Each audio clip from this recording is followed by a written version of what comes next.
Hello and welcome. I'm Ramsey, an event staffer here at Politics and Prose. We recently located both our branch locations at Union Market and the Wharf, and have started hosting events here as well.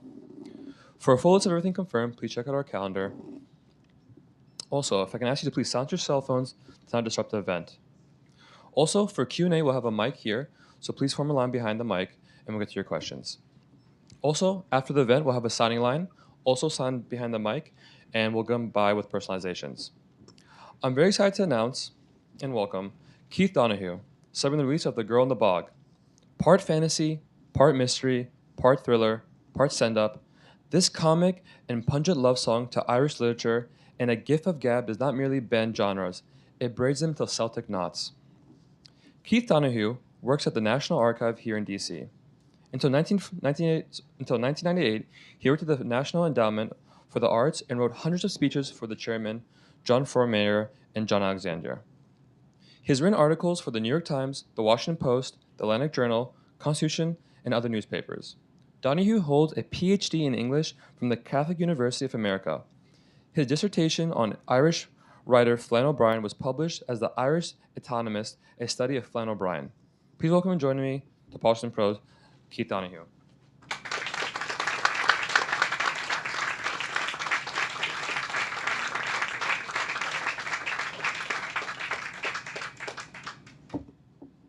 Wow, great to see you all here. Thanks for coming out. I can't tell you how happy I am to be at Politics and Prose again. This is my sixth time. They promised me a jacket, but it's too hot. And I do want to open by thanking a couple of other folks as well. One, my publisher, Crooked Lane, and my editor, Sarah Henry, and my agent, Peter Steinberg. Without their support, this would not have happened. I want to thank as well my family, my wife, Melanie, who actually takes a red pen and goes through the first draft, second draft, well, final draft, and is very supportive and encouraging of my work. Tonight I'm going to talk about this new book, read a little bit, take some questions, and I hope you brought your questions with you. Where to start? Well, people always like to know, where do you get your ideas? And you kind of snatch them out of the air. But in this case, there were two major things. One was 44 years ago. I was in a poetry writing class and was assigned Seamus Heaney as my poet to study in depth. And of course, he's written a number of poems about the bog people. And if you don't know what the bog people are, this book will teach you. But I'll tell you briefly that in Northern Europe, where it's cold and damp and slightly frightening or enervating, there are boglands, these watery patches that seep deep into the ground. They are filled with vegetation, sphagnum moss and other vegetation, and as that moss and decays, they slowly fill up, and they have this quality where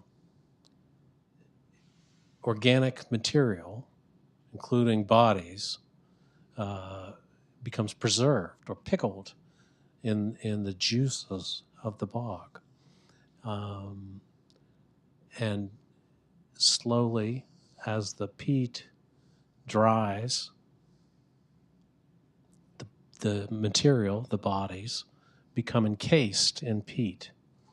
So that is probably enough about bogs. Um,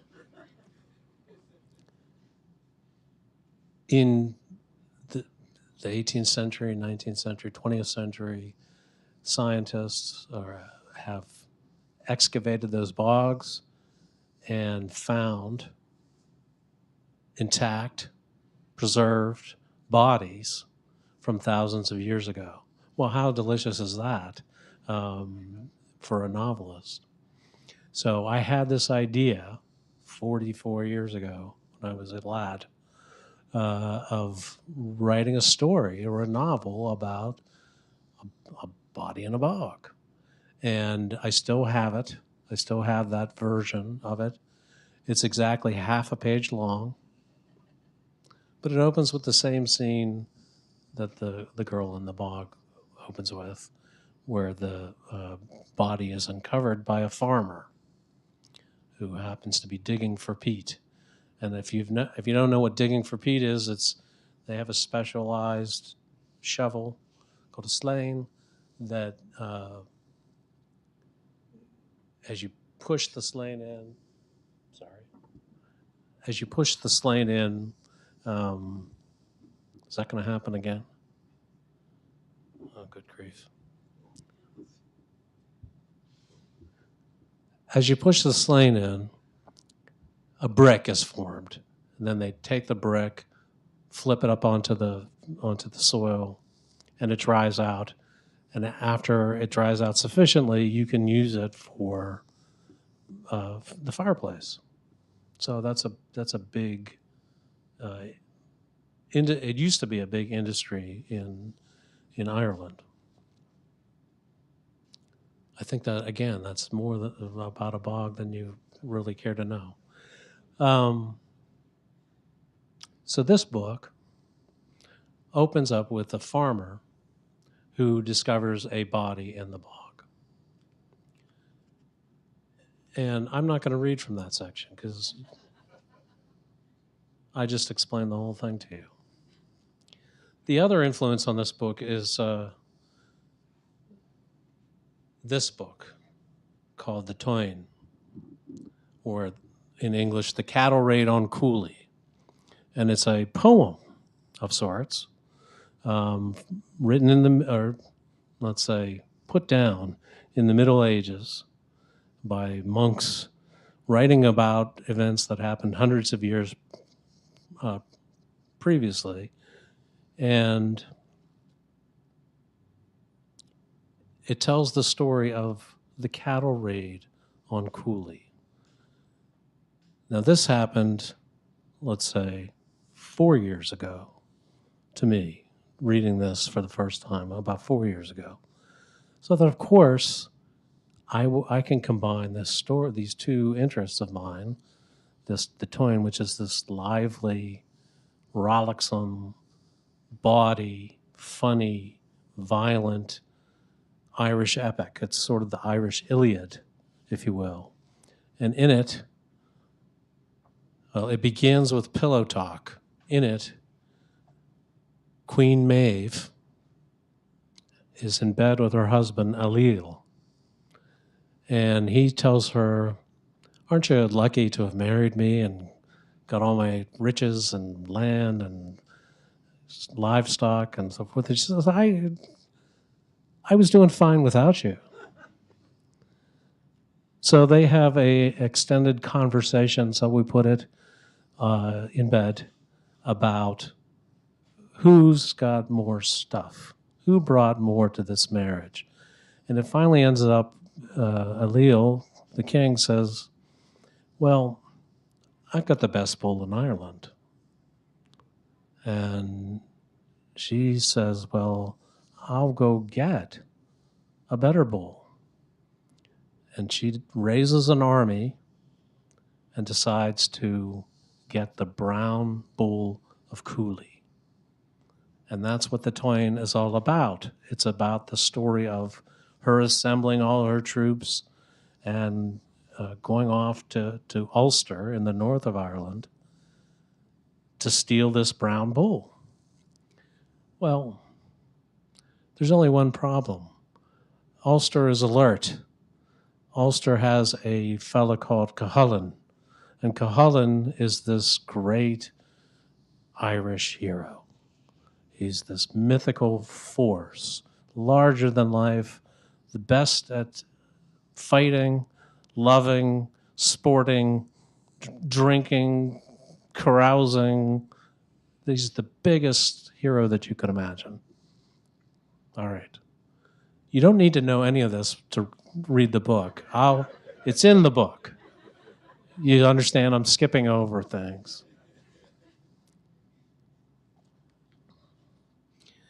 So, one summer's morning, a farmer's out digging turf, digging peat. He uncovers the body of a young woman. She's got a noose around her neck. Her throat's been cut. She's been bashed in the head. And he's like, he feels a certain sympathy, a certain empathy for her.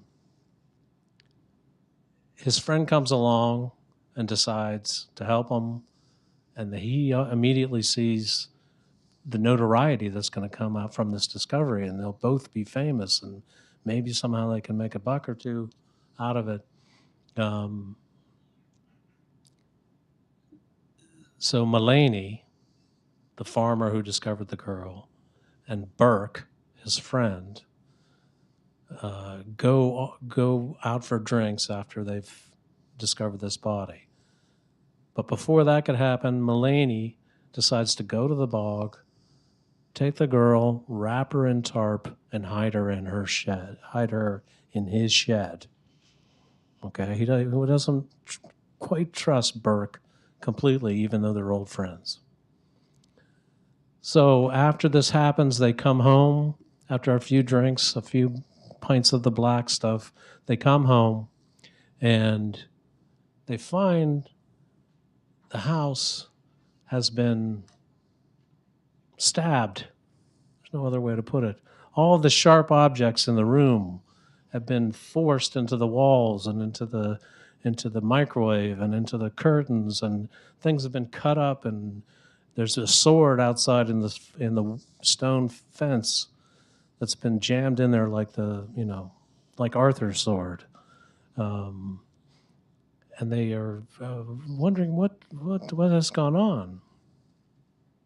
So they're sitting in the house. Mullany and Burke are sitting in the house, and they hear something outside. And this is the first part. From the yard. Oh, before I begin, that's a long wind-up, I understand. But before I begin, there's a slight chance, more than a slight chance, a likely probability that I'm going to fall into a bad Irish accent. Because that's how I hear it in my head. So if I do, and you're Irish, I know you'll forgive me, because I mean it as the compliment of the highest sort. From the yard came the clomp of hooves in the gravel. A pair of horses nickered and blew through their nostrils like an engine backfiring. And then a clatter of metal on metal dragging across the driveway. Burke and Mullany listened for a knock. Battered open, the front door nearly flew off its hinges. Suspended in midair over the threshold was a bare foot, the size of a badger, each callous toe flexing as if testing the temperature. In stepped the man who belonged to that foot, a bigger-than-life figure in a black, blood-red tunic, belted at the hips by a thick leather strap. A fine example of masculinity he was, each arm big as a leg, each leg thick as an oak. His muscles rippled like ocean waves, and his chest was broad enough to block out the night stars.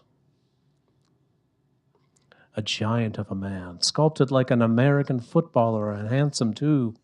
His wavy blonde locks tickled his shoulder, and his boyish chin, cleft by a bottomless dimple, was smooth as an egg. Light shone through his blue eyes, which wandered independently in their sockets, taking in the environment with gravest interest. His plump lips held 2 rows of white teeth, perfect as a movie star's. His smooth brow looked down from looked hewn from I'm going to have to get my glasses. Looked hewn from Italian marble, and his nose quivered like a hound's at the strange smells wafting from the men sitting, pie holes agape, at the kitchen table. Fastened to one arm was a bronze shield decorated with 2 serpentine dogs. On each wrist hung metal cuffs, each fashioned as a fierce wolfhound in profile, the eye a dazzling ruby. In his free hand he held a broadsword, glistening with sharpness, half the size of an ordinary man. A golden aura enveloped him from his block-like head to his supple toes. He looked as if he had stepped off the pages of a storybook. A second young man trailed behind, not nearly as well formed, but nevertheless a fine-looking lad in his own right. He was burdened with a quiver and bow, as well as a spear in each hand. Tied to his girdle were 4 swords of various lengths and purposes, and he wore a kind of skirt below his bare chest, which was crossed by a bandolier holding even more weaponry. He gave the impression of being a servant or a sidekick, a calf, to the first man's bull. The metal on the fearsome pair rattled as they stepped into the foyer and stared at the drunk men glued to their chairs. The taller youngster addressed them in a torrent of gibberish, rising and falling before concluding with a Spitalfield-filled demand for something or other. The warrior's flush face grimaced in a twisted spasm, and he snarled and bared his incisors.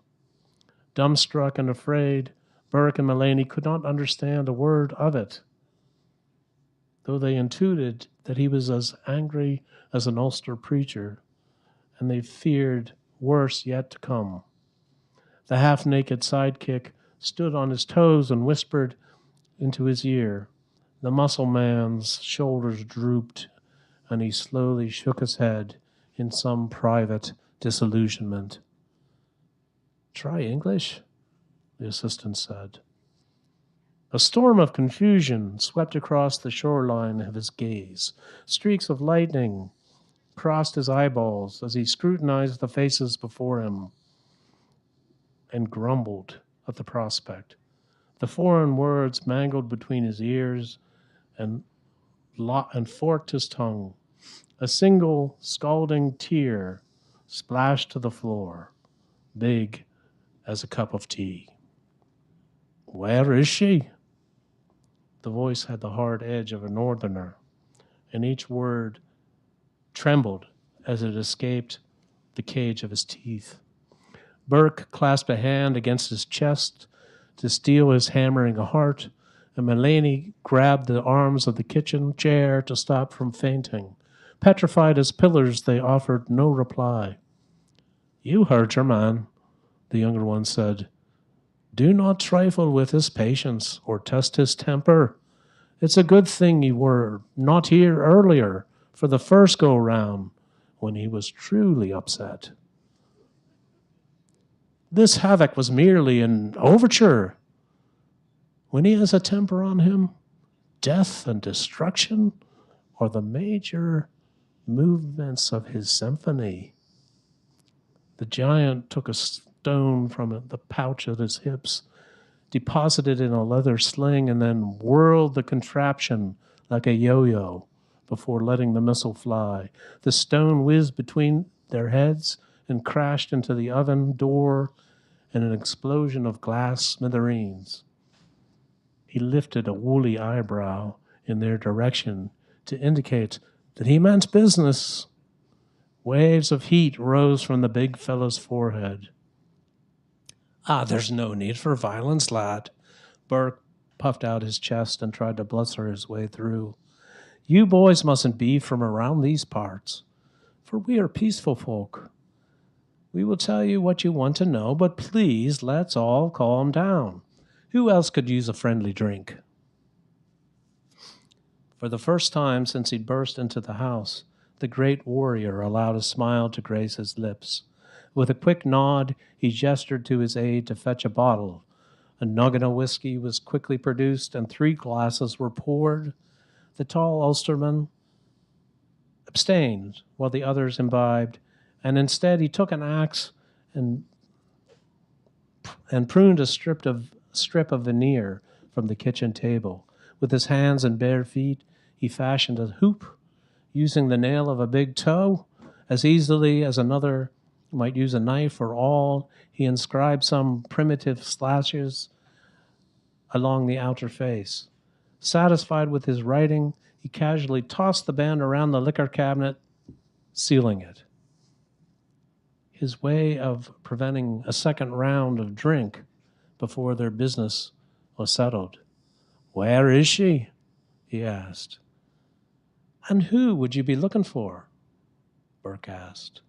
The sidekick swallowed the last sip of the hard stuff. "Fidelum." Emboldened by the whiskey, Burke answered back quickly. "We don't know any Fidelum." "I have never heard such a queer sobriquet in these parts. Was it you two come by earlier, looking for the lass, breaking and entering and smashing the place to bits? Malicious mischief, that's what the law will say, and you'll have to pay every cent in damages, not to mention those dangerous knives and forks about the place. A new cooker will be most dear. I'd be surprised if there's not a session in jail as well. Your generation is all the same. Well, we seen your faces, Bucks, and it won't be hard for the law to catch 2 dirty, long-haired miscreants such as yourselves." In one fluid motion, the Ulster warrior pulled a great broadsword from his belt and swung, the blade whistling loudly in the air. With a single stroke, he lopped off Burke's head. It bounced like a football across the floor and came to rest at Mulaney's feet. "Bloody hell," Mulaney said. He swallowed the strong acid that had risen to his mouth. The violence was so sudden and unexpected, he was dumbfounded. Burke's head had landed chin down, and his doleful eyes stared at the ceiling. His torso remained motionless in the chair, his hand wrapped around an empty whiskey glass. The cut had been so clean there was no blood, only the thinnest leak of stout from the esophagus. Burke's eyes danced in the lopped-off head on the floor, desperate to find the headless torso. He could only blink at the sorrow of his separate circumstance. The soldier casually wiped the black stuff from the blade and again asked Mulaney, "Where is she?" "Why did you have to go do that for? Are you off your nut?" Mulaney gasped with the head staring back at him. "Ach, Tommy, I'm so sorry." "Look it," the sidekick said.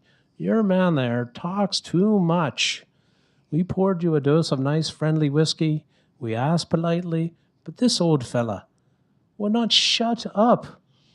The head on the floor mumbled but could not move its lips to allow for proper speech.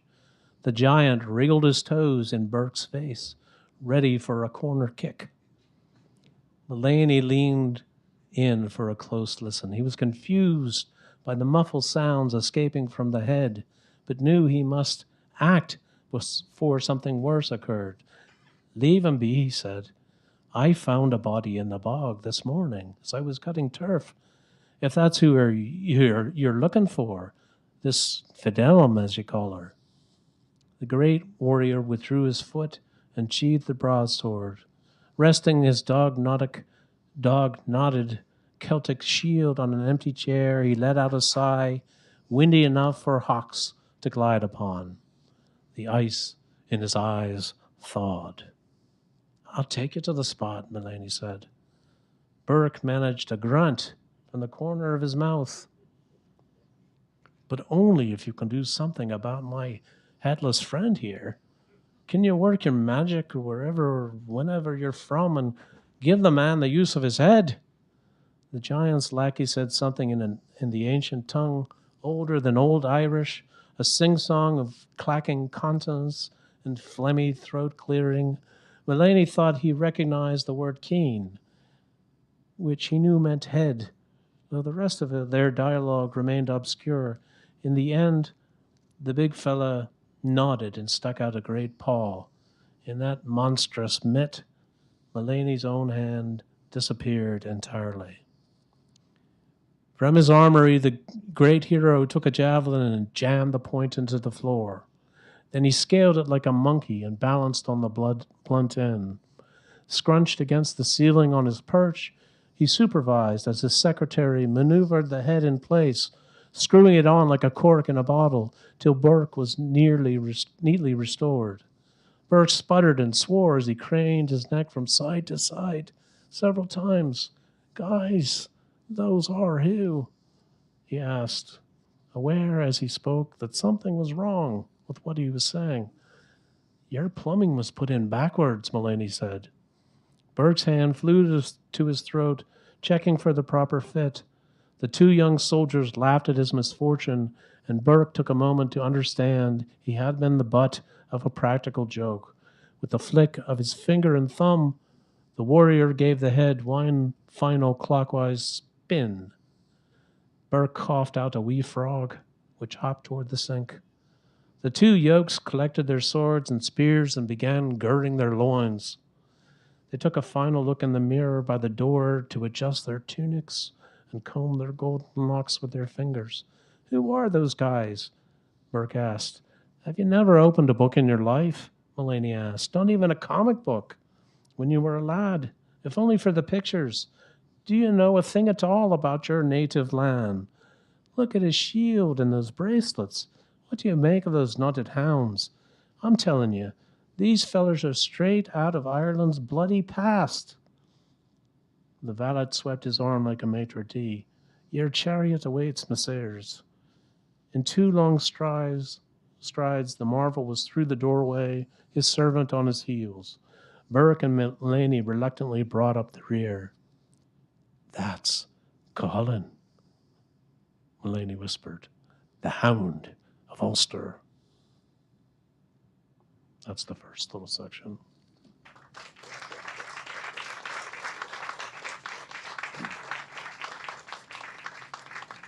So Mulaney and Burke are trying to avoid being found out by Cuchulainn and his servant, Loic, as it turns out his name is.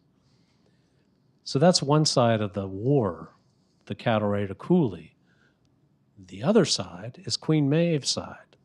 Queen Maeve has raised an army to go find the brown bull of Cooley, to go steal, borrow the brown bull of Cooley. Ulster, all the men of Ulster have been stricken with a mysterious, this is, magical realism, right? This is mythology, right?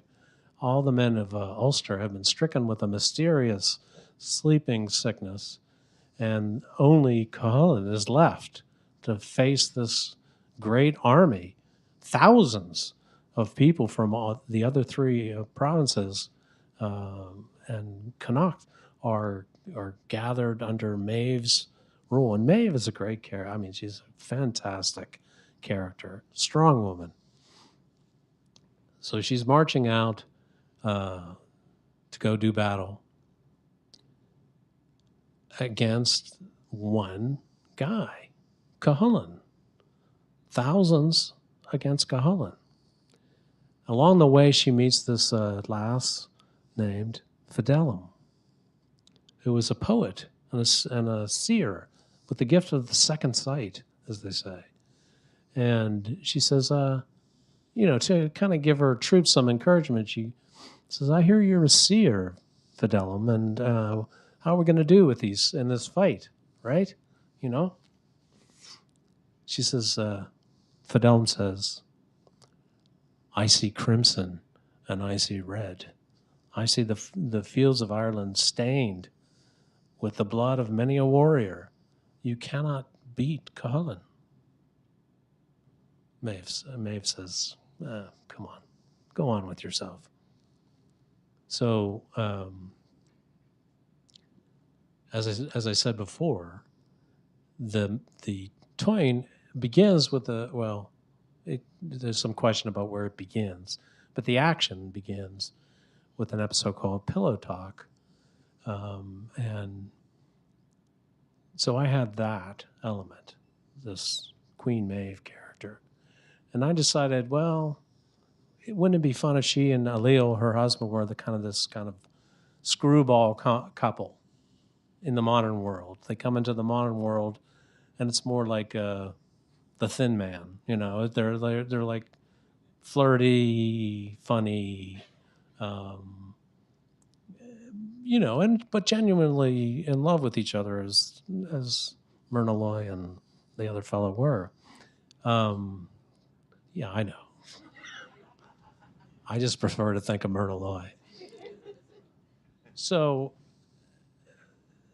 as this story goes on, Burke's granddaughter gets some photos from Burke, some JPEGs from Burke, and decides to put them on of the corpse that they've discovered, because he's got this relationship. He sends his granddaughter pictures of corpses. And an American archaeologist working in Dublin happens to see them because of the hashtags, right? Isn't that how that happens? Young people? Are there any young people? There you go. That's how it happens, in the back. So Bridget Scanlon drives over from Dublin to see if she can find out more about this body in the bog that seems to be a secret. And she's given some advice. Well, I hear, Bridget says, I hear this fella named Burke or Mulaney has discovered this corpse. Oh, okay. I know nothing about that, the innkeeper says, but if you want to go see them, they're down the road and make a left at the stream, and you know how Irish people are. You can't start. You can't start from here. Anyhow, Bridget,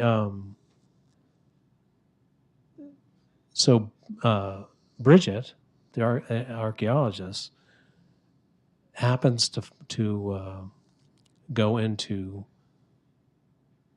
Burke's house, and Mulaney's house, and she wakes up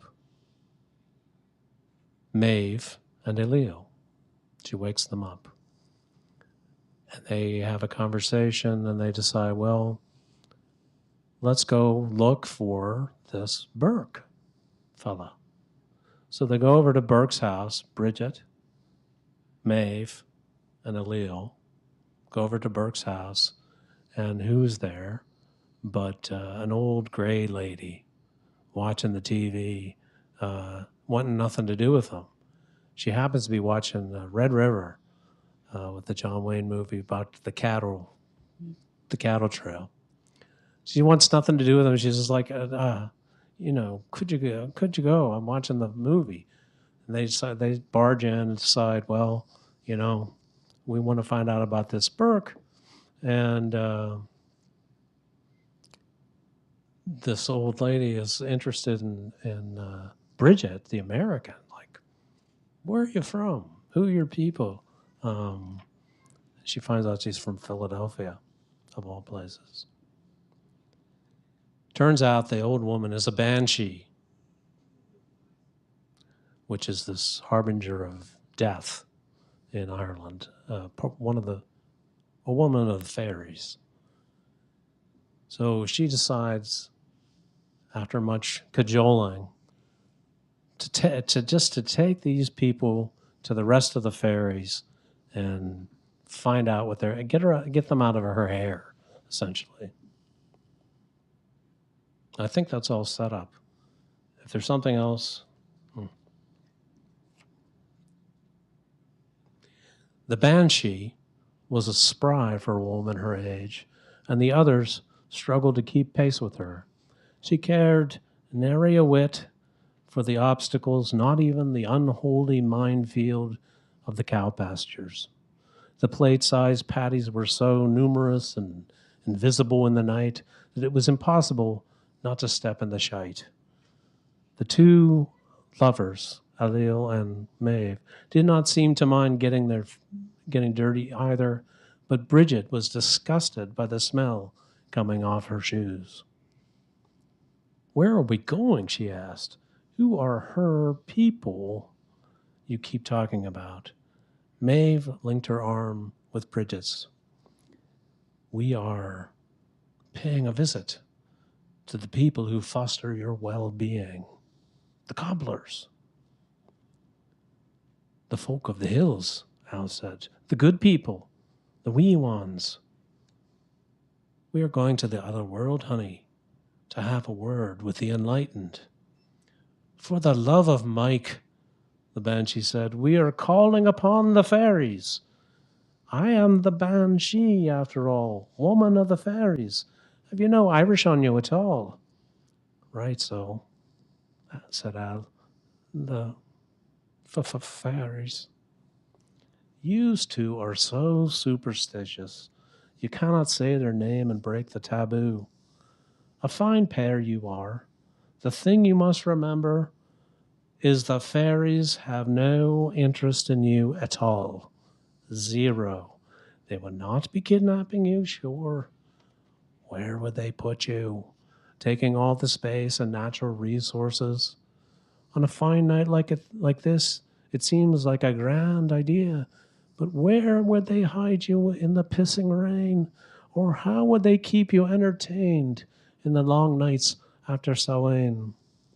Sure, they would have to be putting on pantomimes and benefit performances, not to mention the cost of 3 square meals a day. No, they have no use for the likes of human beings." They climbed a stone fence and located the fairy ring, a circle of stones and mushrooms surrounding a hawthorn tree. The old woman gave the secret greeting, a complicated series of whistles and animal calls synchronized with certain hand movements. Code words were exchanged to open the portal from this world to the other. In sets of threes, the fairies materialized out of the darkness, rubbing their eyes with their tiny fists, yawning and stretching, slightly annoyed to be rousted from their beds. They ranged in size considerably. The smallest would sit comfortably in the palm of your hand, and the tallest would reach the cap of your knee. Despite their diminutive status, they were similar to grown adults in most respects.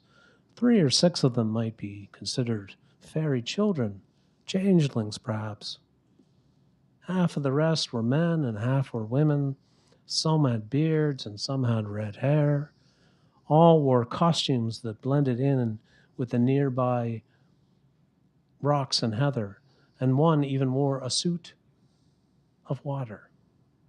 None of them expressed any outward sign of surprise at their visitors, though perhaps this may be accounted for by the presence of the banshee. She had shrunk to the size of a shin bone. After greetings in Irish, the fairy switched to English in hospitality to the stranger from abroad. The fairies assembled in the great circle and invited the people to sit and join. Dumbfounded, Bridget obeyed without question. Her instinctive anthropological interest outweighed the smidgen of incredulity in her mind, but only just so. Her neighbors on either side were fascinated by Bridget and could not stop staring at the eyeglasses on her and her dung-splattered shoes. Two were selected to be Two were selected to be spokespersons for the group, a sprightly gent who introduced himself as the blacksmith, Liam Nasapoig, and a young woman who called herself Cor.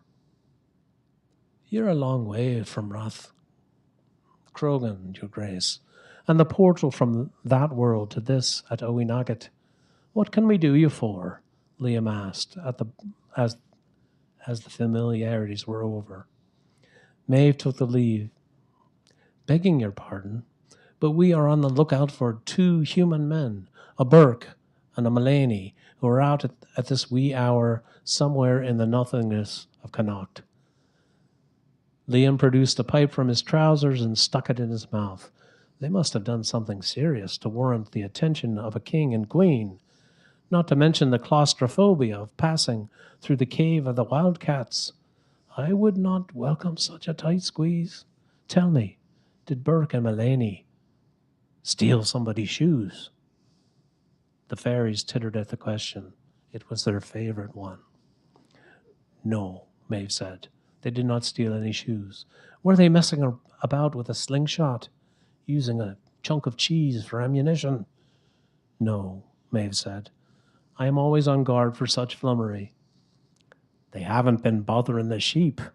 Al looked around the circle to see if anyone found this interjection amusing. They did not. The wee blacksmith tapped his chin with the stem of the pipe. Those lads were not searching for golden treasure at the end of a rainbow or some other such nonsense. I wouldn't put it past Burke, Al said, but no, they are not seeking the so-called crock of gold. Striking a match on the sole of his foot, Liam lit his pipe and gave it 3 good puffs. They haven't been cheating at chess, have they? Al and Maeve shrugged their shoulders. This is a riddle, wrapped inside a walnut, hatched inside an eggshell. Why do you seek this Burke and Mullany? They know the whereabouts of the girl that has been placed in the bog, Maeve said. They dug her up and accidentally set the whirl in motion. Murmurs orbited the circumference. Why did you not say so in the first place? Liam signaled the young maiden across from him. Cor, do your thing and tell us what there is to tell. In the middle of the circle, Cor lifted her left foot, bringing it to rest on her right knee. She bent her right arm to resemble the neck of a waiting bird, and she closed her right eye.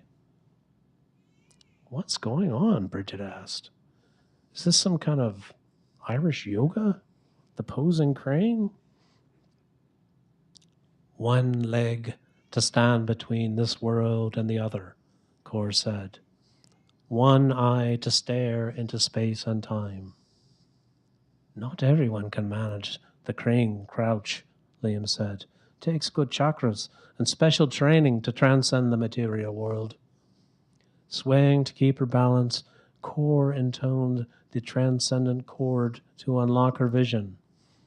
The world is a world this night, black as white, and 3 times are converged in the one space containing yesterday, today, and tomorrow, available to all. I see the Hound of Ulster in the great ocean, slashing the heads off every 9th wave. I see 3 druids, heads aflame atop the great bones in the graveyard clay. I see a man rooted like a tree. The seer dropped her foot and opened her eye, grinning bashfully in front of the strangers. She always sees visions in 3s, Liam said, for 3 is the best of all numbers. Ask her where that man is, Maeve said, the one who is a tree. Surely he will have the sap of knowledge from long years rooted to the one spot and nothing to contemplate but the meaning of life. Cor had borrowed Bridget's glasses and was peering through the huge lenses, blinking her eye. Everything is out of focus. They will never believe this in Dublin, Bridget said. I am not sure. I believe it myself. As its purpose had been fulfilled, their conference ended unceremoniously. One by one, the fairies disappeared, popping from sight like a string of burnt-out Christmas lights. The banshee whooped a yippee-hoo as she vanished, and Liam glowed like a will-o'-the-wisp as he exited to the other world. After handing back the eyeglasses, Cor pixelated as she whispered in Bridget's ear, "The bog, the bog."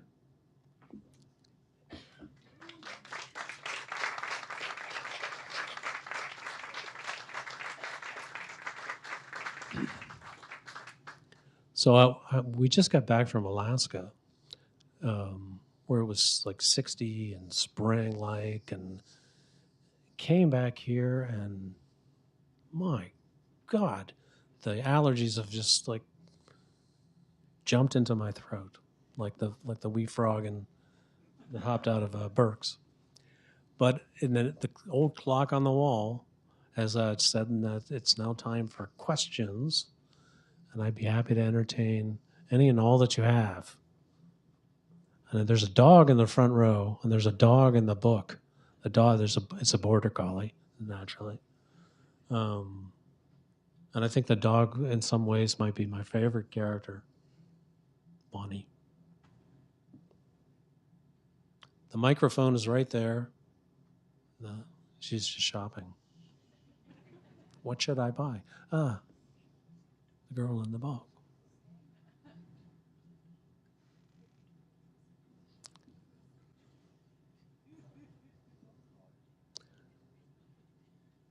You can ask a question. Oh, you haven't read? Oh, that's the difficult part. If you haven't read it yet, it's hard to know what to ask about, right? I have a question, Keith. Yes, sir. Sir, I think you told me once that a writer writes for himself or herself. Yes. Her interests, his interests, passions, things like that. And what the reader does with it is out of his hands. Yes. So that's accurate. You did say that. That's still accurate. That's still accurate. Okay. So I'm curious about how you think of that and how this book and how it landed is out of your hands. How you feel about that? I feel horrible about that. No, I feel fine about that. You never know when you start something, when you start to make something new, whether anybody's going to respond to it at all. By the same token, I do think as a writer, you can do one of two things. You can try to write for the marketplace, which is what I did, because there's a huge market for people, Irish people who are interested in the Tyne and so forth, and bog bodies. Or you can try to write for yourself. And in this case, to be totally honest, I'm not so much interested in the Tyne in particular or bog people, right? But I am interested in the way people talk. And this is a lot about what this book is about. These are Irish people talking to other Irish people, or to take it one step further, they're Irish American cousins. And I've noticed, because I'm related to a number of Irish people, that they have a funny way of talking. They're indirect. They're full of blather in a lot of cases, bluster. I love that. We had an Uncle Billy who was this Irish American. I'm not Irish myself. I'm American. I didn't know I was Irish when I was growing up, or Irish American. That never entered the conversation.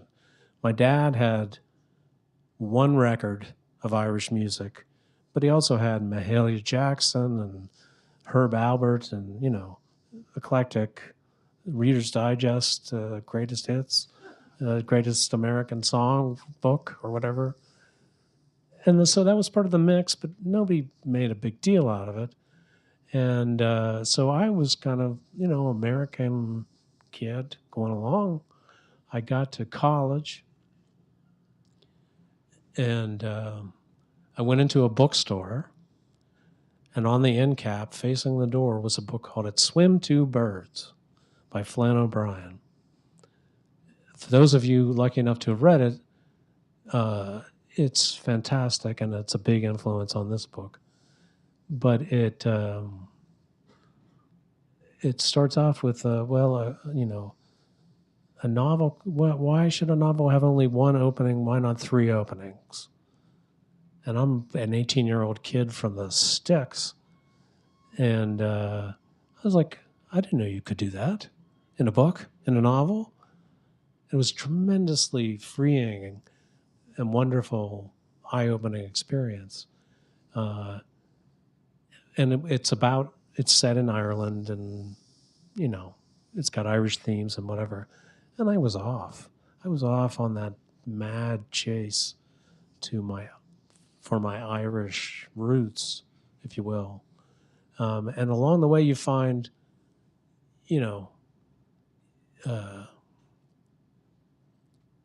a lot of the things that, like my dad in particular, used to say had origins back in Ireland, like came from the grandparents. So my Uncle Billy was this Irish cop in Pittsburgh for forever. In fact, when the day he retired, he shot his alarm clock with his police revolver. Anyhow, he was 70 or something, and a roaring drinker. I mean, a roaring drinker. Like, there's your whiskey, and we'll keep it coming. So anyhow, my dad passed away, and my Uncle Billy comes down for the wake, so to speak, and all of a sudden, he's talking with an Irish accent. I mean, the whole time, and he's telling these stories. And the other thing I'll mention, he had this booming voice. My brother who's over there inherited that. He had this booming Irish voice. How the hell are you? He was that kind of guy. Loved him. Missing some teeth, but okay. And he proceeded for the next 90 minutes or so, sipping on his whiskey and telling these outrageous lies about my father and his family growing up. And was there a single one of those stories, was it true? Or does it matter at all? And the answer is, it did not matter. This is the funny way people talk to deal with life's sorrows and joys. And that's what I was interested in writing this book. So much more than the book I started 40 years ago and finished half a page. And the Toyin became, I had never read it. It was like one of those that, like, you studied mythology and you'd never read the Iliad or the Odyssey. Well, you got a problem. Yes. Hi. Hi. My name is Alex. I haven't read your book yet, Right. but I'm curious about your process. Your characters, are they based on people that you know, or do they come to you? Do you have like an outline, or your story, does it go in directions? Just curious. Sure. Thanks. That's a multi-part question, but essentially the process, right? So I don't know. For this book, there was a slight difference in that the Toyin has a ending, and I won't spoil it for you in case you decide to pick it up, about the brown bull and the big war and Cullen and Maeve and so forth. So I couldn't. In fact, the book hews pretty closely well, that's not true at all. In a loose kind of way. it loosely hews to the tone. So I had that, but there are other elements of, like, there's no Americans in the twain, and there's a whole sub story that I didn't talk about. There are 3 redheaded witches or wannabe witches who help Fidelm escape. So everybody is chasing after Fidelm. So that gives you your plot, right? And the other thing is, I had a structure in mind, and the Newgrange in Ireland has got a rock, right? With one of these jobs. You can't possibly see that back there, can you? No? I'll pass this around. A triple spiral, joined triple spiral. And so I thought that's my theme. That's my mode. I can write the 3 stories spiraling around each other. So that's how the book is structured.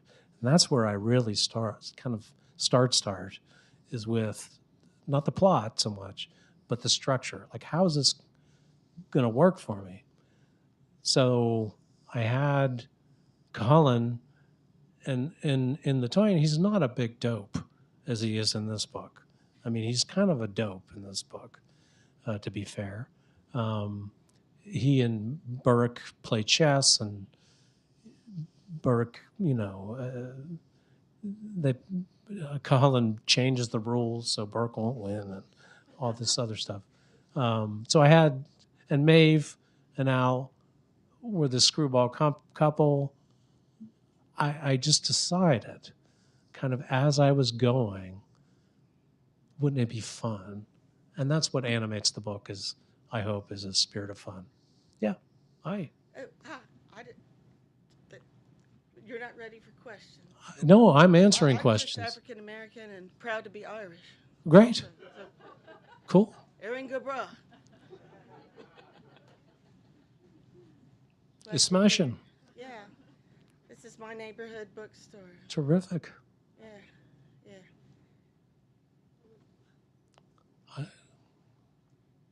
Yes, sir. Oh no. Do we have any other questions? Yeah. David. Hi. Hi. I haven't read it yet. Just got it today. Right. But I was just curious. You talked about the sort of the freedom of the way people speak and tell stories, and I wondered if you kind of went for magical realism because of the freedom it gives you to tell the story any way you like. And did you always have that in you, or is that something you came to over time? Magical realism. Well, I've written, this is my 6th book. I've written about changelings, angels, a guy who, gets visited by 7 of his girlfriends from his past lives, monsters, puppets that come to life. I don't have and this is about mythology and folklore in some way. I don't consider myself anything but a writer.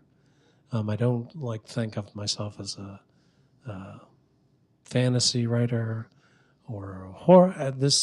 Obviously they're playing up this sort of horror angle with the funny font and so forth, and we had battles about the cover. I don't consider myself anything like that at all. I want to tell a good story. This book and a book called Centuries of June, I wanted to write a funny book. Some of the other books are not so funny, but I like funny. Funny is good.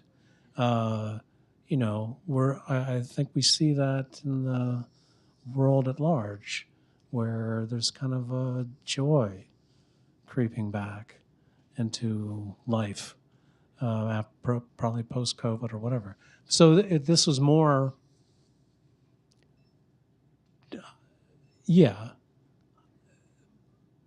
it's not realistic, but neither is The Great Gatsby. I mean, neither is any book you want to mention. They're made up. So these are vehicles for ways of talking about our human extemporaneous experiences. And, you know, I don't typically laugh or cry or when I'm writing my own stuff. I mean, I don't know. I hear some stories like that and I think, get a hold of yourself. Um, you know, I mean, stop making yourself cry. You know, but I do have fun. To go back to your question about my process, when it's going well, it's a hell of a lot of fun. It is really a lot of fun. And this part is fun too. Those are the two fun parts. The rest of it, the business, the promotion, the marketing, the agents getting the film rights, not fun at all. But I love this part. And I love the part when it's going well. There's nothing like it. We were listening to a podcast up in Alaska about fun. And the three propositions were, remember what they were? They were connection, playfulness. Yeah, anyhow. Sort of these elements of fun and flow, where you can lose yourself to the writing. And I hope that's what happens, to go back to Mark's question. I hope that's what happens. It will help you if you read it in a fake Irish accent. It really will. It's a lot funnier that way. And go into it not expecting to be scared. I mean, the guy got his head chopped off. I hope that didn't trigger anybody. You know, for that time I got my head chopped off. You know. Yes, sir. Hi, how are you Hi, tonight? Dennis. Your other books, well, Yeah. this book is Irish set. Are your other novels Irish set as well? Or No. Okay. No. Were any of them an Irish set? The first book had two Irish changelings called Lucog and Smolach, which means I'm not sure which is which now, but I think mouse and robin or thrush, and they kind of had that music about them. But no, none of the other ones. And if I manage to publish another one, I don't think I'm going to go back to writing Irish things. Yeah, I was just curious, given your academic, early academic work, but this won't happen yet, and hopefully it does happen, and that would be interesting to me to hear, and because we sometimes talk about how Irish people perceive your book. Well, right. Because we often talk about, we read a lot of Irish books together, and how we perceive them, but in this case, that's been an issue often, even if someone like Colin McCann wrote about something other than Ireland, it was sort of like, well, it's not really an Irish book. How can you possibly do that? Yeah, yeah. But on the other hand, are you, stepping on the toes of, you can't write about Ireland because... Right, it's not yours. Yes, it's a cultural appropriation. Yeah. I had that in mind a couple of weeks ago. Kevin Barry, the Irish writer, was here. Wonderful new book, by the way, set in Montana. Now, a lot of the characters were immigrants from Ireland, but I said to him, did you feel any trepidation about writing an American book? He said, no, you have to write what you're going to write, And so that whole thing about cultural appropriation, I get it, but I feel, I ask for your indulgence, Irish people. That's all I can do. And I pretty much, if you're willing to forgive me, I'm willing to be forgiven. Thanks. All right, on that note, let's give Keith a round of applause.